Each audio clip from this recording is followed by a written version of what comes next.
Hello freediving family and scuba diving family. Hello diving family.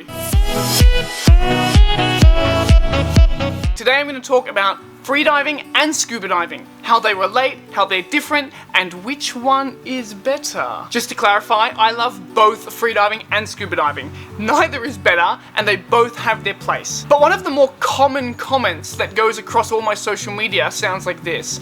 That's awesome, but why don't you just scuba dive? Because scuba diving and freediving are completely different activities, each with their own limitations and benefits. They both take place on the water, but trying to compare them is like comparing football and cricket because they both take place on a grass field. In this video, I'll be referring to freediving and scuba diving in the context of exploration and fun diving. Because a lot of people freedive for competitive reasons and they enjoy the simple act of diving deep, or holding their breath for a long time, or swimming great distances underwater. So let's compare the two activities over a few points. There are so many places around the world where it's just better to scuba dive, very simply because you get more time at the bottom. You get more time underwater to observe, interact, relax. Scuba diving is much more practical if your goal is to fully take in the environment or the reef or the underwater world in general, to take in the environment around you. The downside to this is that when you are scuba diving, you're pretty slow in the water.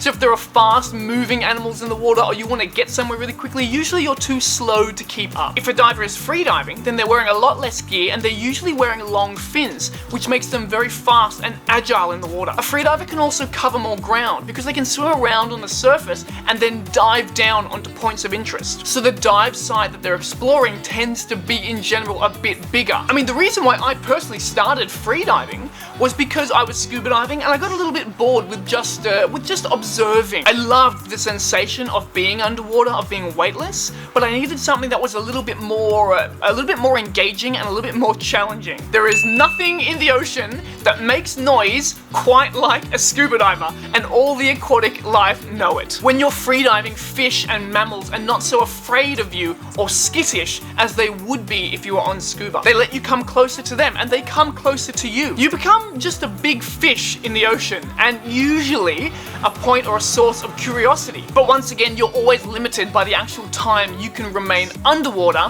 for that interaction. But interacting with big mammals in the water is definitely better and easier when you're freediving. Whales, dolphins, sea lions will all be so much more playful with you, and especially in the case of sea lions, blowing bubbles is a sign of aggression. So that stream of bubbles coming out of your reg doesn't do much to keep the sea lions calm or happy. Freediving though isn't exclusively better for interacting with the aquatic world. For example, when I was diving with thresher sharks in Malapascua in the Philippines, it made much more sense to do that dive on scuba. Early in the morning, the deep water sharks swim over a cleaning station, and if I were diving up and down, most likely I would have scared away those timid sharks. But on scuba, I could just go down once, stay at a fixed point, and observe them better. But before I go on, I just want to dispel a few myths out there about freediving and scuba diving. If you are a scuba diver, taking a freediving course will not improve your air consumption while you're on scuba. The breathing techniques that are taught on any level of freediving course don't translate directly over to scuba diving. And learning how to hold your breath longer will not reduce your body's demand for oxygen while you're down there. Learning to breathe for freediving will definitely give you more control of your breathing, which you can then implement in your scuba diving, but I think it would be better off if you just went and swam some laps. If you swim laps, you'll learn to control your breathing over a long period of time while you're exercising. Or just scuba dive more often, because the more you dive, the more comfortable you're going to be down there, and so the slower and the shallower your breathing is going to be. It's all about comfort. Just because you can freedive does not mean that you can scuba dive, and just because you can scuba dive does not mean you can freedive. They are 100% non-transferable skills. Non-transferable skills. Even the equalization is different from scuba to freediving. And personally, I find that I have the most problems on my freediving courses with students who have previously done a lot of scuba diving. And I'm sure scuba diving instructors have a really hard time dealing with freedivers. You don't have to be super fit or young to freedive. The first man to dive deeper than 100 meters was 65 years old when he did it. Both of these activities can be done by people with a range of fitness levels. And the fitness requirements to freedive are the same as the fitness requirements to scuba dive. Alright, so those myths are busted.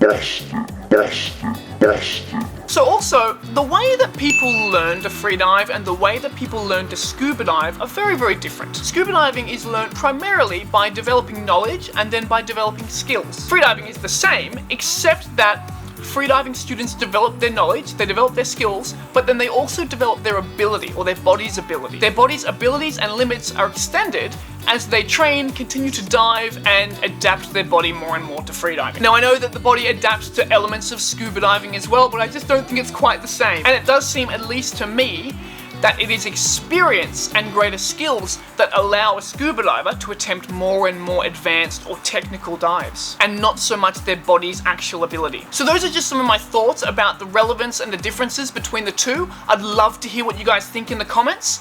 But basically, if you are a scuba diver, take a freediving course, and if you are a freediver, take a scuba diving course. Honestly, you're missing out if you don't. Both of them are just different ways to interact with the underwater world.